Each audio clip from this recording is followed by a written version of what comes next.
Hello everyone, हम class 6 geography NCERT को study कर रहे हैं और आज के इस वीडियो में हम इस बुक का चैप्टर नंबर 7 जिसका टाइटल है हमारा देश भारत, इसके बारे में डिस्कस करेंगे। तो चलो स्टार्ट करते हैं। इस चैप्टर में हमारी कंट्री को लेकर के कुछ बेसिक फैक्ट्स दिए हुए हैं जो हमारे लिए इम्पोर्टेंट है। सबसे पहले हमारी कंट्री की जो भौगोलिक विविधता है उसके बारे में बात बताई गई है कि भारत एक बहुत बड़े भौगोलिक विस्तार वाला देश है। उत्तर में यह हिमालय के ऊंचे शिखरों से घिरा है, पश्चिम में अरब सागर, पूर्व में बंगाल की खाड़ी और दक्षिण में हिंद महासागर भारतीय प्रायद्वीप के तटों पर लहराते हैं। तो यहाँ पर एक इम्पोर्टेंट टर्म है प्रायद्वीप। प्रायद्वीप को यहाँ पर डिफाइन किया गया है। प्रायद्वीप स्थल का वह भाग है जो 3 तरफ से जल से घिरा होता है। भारत के क्षेत्रफल की अगर हम बात करें तो भारत का क्षेत्रफल 32.8 लाख वर्ग किलोमीटर है। उत्तर में लद्दाख से लेकर दक्षिण में कन्याकुमारी तक भारत का विस्तार लगभग 3200 किलोमीटर का है। पूर्व में अरुणाचल प्रदेश से लेकर पश्चिम में कच्छ तक इसका विस्तार लगभग 2900 किलोमीटर तक का है। ऊंचे ऊंचे पर्वत, भारतीय महामरुस्थल, आप सभी को पता है पश्चिमी भारत में मरुस्थल का विस्तार भी देखने को मिलता है। उत्तरी मैदान, गंगा और ब्रह्मपुत्र के मैदान, असमान पठारी सतह, तटीय भाग और द्वीप समूह। द्वीप समूह में अगर हम बात करें तो बंगाल की खाड़ी में अंडमान और निकोबार द्वीप समूह और अरब सागर में अगर हम देखें तो लक्षद्वीप। ये जो स्थल रूप हैं ये भारत की विभिन्नता को दर्शाते हैं कि भारत देश में किस किस तरीके के भौगोलिक जो विविधता है वो देखने को मिलती है। यहाँ जलवायु, वनस्पति, वन्य जीवों के साथ साथ भाषा और संस्कृति में भी बहुत भिन्नता है। ये जो भिन्नता है इसमें भी हम हमारे देश में एकता को पाते हैं जो हमारी परंपराओं को दिखाती है। यही कारण है कि भारत में इतनी विभिन्नता होते हुए भी भारत एक राष्ट्र के रूप में अपने आप को बांधे हुए है। वर्ष 2011 से अब तक भारत की आबादी जो है वो 120 करोड़ से अधिक हो गई। अब तो और भी ज़्यादा इससे पॉपुलेशन इंडिया की हो चुकी है और यह चीन के बाद में विश्व का दूसरा सबसे अधिक जनसंख्या वाला देश है। और इस तरीके की रिपोर्ट सामने आई है कि जल्द ही इंडिया जो है वो पॉपुलेशन के बेसिस पर नंबर 1 जो है हो जाएगा। मतलब हमारे इंडिया की जो पॉपुलेशन है वो एक तरीके से सरपास कर देगी चाइना को। अब बात की गई है भारत की स्थिति की। स्थिति मतलब अगर हम देखें पूरी पृथ्वी पर तो भारत कहाँ पर लोकेटेड है। ये वही चीज अक्षांश और देशांतरीय विस्तार भारत का क्या है जिसके बारे में हमने इसी बुक के चैप्टर नंबर 2 में डिस्कस किया था और तब हमने बोला भी था कि ये बेसिक अंडरस्टैंडिंग है। इससे हमें क्या पता चलता है, अक्षांशीय और देशांतरीय जो एक काल्पनिक रेखाएं हैं इनसे हमें पता चलता है कि किसी भी स्थान को आप लोकेट कर सकते हो। तो भारत जो है वो उत्तरी गोलार्ध में है। कर्क रेखा 23.5 डिग्री उत्तरी अक्षांश देश के लगभग मध्य से गुजरती है। दक्षिण से उत्तर की ओर और भारत की मुख्य भूमि का विस्तार 8 डिग्री 4 मिनट उत्तरी अक्षांश से 37 डिग्री 6 मिनट उत्तरी अक्षांशों के बीच में है। पश्चिम से लेकर पूर्व तक अगर हम देखें तो भारत का विस्तार 68 डिग्री 7 मिनट पूर्वी देशांतर से 97 डिग्री 25 मिनट पूर्वी देशांतरों के बीच में है। अगर हम विश्व को पूर्वी और पश्चिमी गोलार्ध में बांटते हैं तो भारत की स्थिति जो है वो किस गोलार्ध में होगी? भारत की स्थिति पूर्वी गोलार्ध में होगी। बहुत बड़े देशांतरीय विस्तार के कारण लगभग 29 डिग्री का अंतर आता है हमारे पूर्वी और पश्चिमी भारत में। और यहाँ के दोनों छोर पर अगर हम देखें तो स्थानीय समय में लगभग 2 घंटे का अंतर होता है। और यही एक रीजन रहा कि इंडिया ने जो अपना मानक समय है वो लगभग बीच में 82.5 डिग्री पूर्वी देशांतर को अपना स्थानीय समय मापने के लिए भारत ने अपना मानक समय जो है वो इस देशांतर को माना है। क्योंकि अरुणाचल प्रदेश जो है और यहाँ पर अगर हम देखें गुजरात का जो रीजन है इसमें जो देशांतरीय विस्तार है वो इतना पाया जाता है कि दोनों के स्थानीय समय में लगभग 2 घंटे का अंतर होता है। ये चैप्टर नंबर 2 में आप जाकर के व्यू कीजिए कि ये 2 घंटे का अंतर कैसे है। आप सभी को पता है कि हमारी जो अर्थ है उसके ऊपर 360 डिग्री देशांतर है। 360 डिग्री देशांतर में हमने देखा था कि एक तरीके से 4 डिग्री को गुजरने में 1 मिनट लगता है। तो दोनों में यहाँ पर देशांतर का अंतर जब आप निकालोगे हमारे पूर्वी और पश्चिमी भाग के बीच में से तो आपको यहाँ पर 2 घंटे का लगभग अंतर देखने को मिलेगा। इसीलिए इंडिया ने 82.5 डिग्री पूर्वी देशांतर जो है उसको अपना मानक समय माना है। अब ये जो हमने देखा उत्तरी गोलार्ध, दक्षिणी गोलार्ध, ये क्या होते हैं इसको लेकर के भी अगर हम समझें तो आप इस तरीके से समझिए। ये हमारी पृथ्वी है, मान लो ये पृथ्वी है और हमने देखा चैप्टर नंबर 2 में कि एक काल्पनिक रेखा मानी गई है 0 डिग्री अक्षांश। मतलब जो आड़ी रेखाएं जो होती हैं उसको बोलते हैं अक्षांश रेखा, और जो खड़ी रेखा होती है उसको बोलते हैं देशांतर रेखा। तो 0 डिग्री अक्षांश मतलब विषुवत रेखा। ये जो विषुवत रेखा है वो हमारी पृथ्वी को दो गोलार्धों में, दो भागों में बांटती है। उत्तरी जो भाग है उसको बोलते हैं उत्तरी गोलार्ध, और दक्षिण में जो भाग है उसको बोलते हैं दक्षिण गोलार्ध। अब यहाँ पर ये जो खड़ी रेखा है इसको बोलते हैं 0 डिग्री देशांतर। 0 डिग्री देशांतर जो है वो भी हमारी पृथ्वी को दो गोलार्धों में, पूर्वी गोलार्ध, ये वाला जो भाग है इसके इधर वाला जो भाग है वो पूर्वी गोलार्ध, और इधर जो भाग है वो पश्चिमी गोलार्ध। तो यहाँ पर हम देखें तो हमारे जो भारत है उसका विस्तार है 8 डिग्री 4 मिनट उत्तरी अक्षांश से। तो ये जो 0 डिग्री अक्षांश है इसके उत्तर में जो 90 डिग्री तक जो लाइन है, मतलब 90 लाइन ऊपर है, 90 लाइन नीचे है, तो यहाँ पर जो ऊपर की तरफ जो लाइन है उनको बोलते हैं उत्तरी अक्षांश। ओके, और लास्ट में 90 डिग्री जो है वो यहाँ पर जो उत्तरी ध्रुव है वहां पर बनता है। सेम इसी तरीके से यहाँ पर जो 90 लाइन है, क्योंकि आप सभी को पता है कि अक्षांश रेखाएं 180 होती हैं, तो यहाँ पर ये होती हैं दक्षिणी अक्षांश। ओके, तो यहाँ पर अगर हम बात करें देशांतर की, तो देशांतर के पूर्व में जो है उनको बोलते हैं पूर्वी देशांतर, और यहाँ पर जो है उनको बोलते हैं पश्चिमी देशांतर। तो हमारे भारत का विस्तार है 8 डिग्री 4 मिनट से, मतलब ये 0 डिग्री, इससे आप यहाँ पर 8 लाइन में जाओगे तो 8 डिग्री 4 मिनट से भारत का विस्तार है, और फिर है ऊपर 37 डिग्री 6 मिनट तक।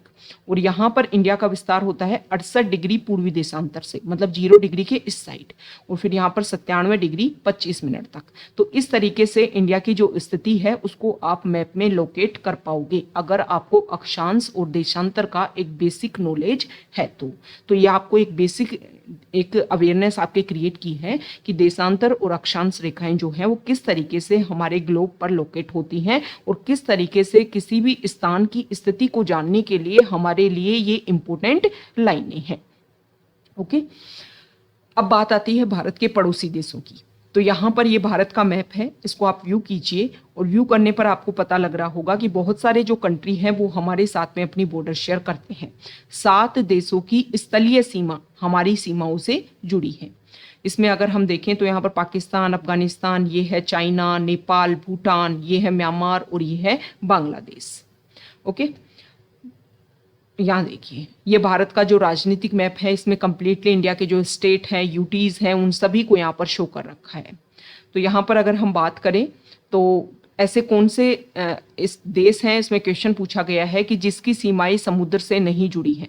दक्षिण में समुद्र में स्थित 2 द्वीप श्रीलंका और मालदीव हमारे पड़ोसी हैं जो समुद्री सीमाएं भारत के साथ में शेयर करते हैं। यहाँ पर ये जो है वो श्रीलंका है, और यहाँ पर जो है वो मालदीव आएगा। इस तरीके से आप देखिए, और पाक जल संधि जो है वो भारत को श्रीलंका से अलग करती है।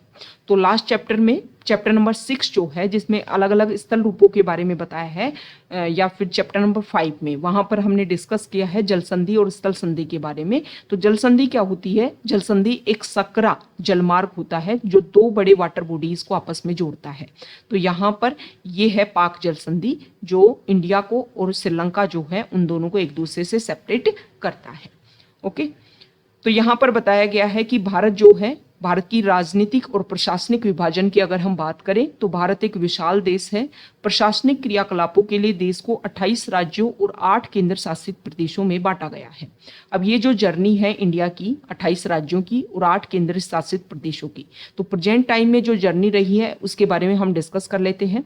2000 से पहले अगर हम बात करें तो हमारे इंडिया में जो है वो 25 राज्य थे और 7 केंद्र शासित प्रदेश थे। फिर सन 2000 में हम देखते हैं कि 3 नए राज्य बन जाते हैं। इस तरीके से भारत में हो जाते हैं 28 राज्य और 7 केंद्र शासित प्रदेश। उसके बाद में 2014 में अगर हम देखें तो आंध्र प्रदेश जो स्टेट है उससे अलग होकर के तेलंगाना एक नया राज्य बनता है। मतलब राज्यों की संख्या हो गई 29 और केंद्र शासित प्रदेश रह गए 7। फिर 2019 में जम्मू एंड कश्मीर जो है उसको राज्य का दर्जा उससे हटा करके उसको यूटी में कन्वर्ट कर दिया जाता है।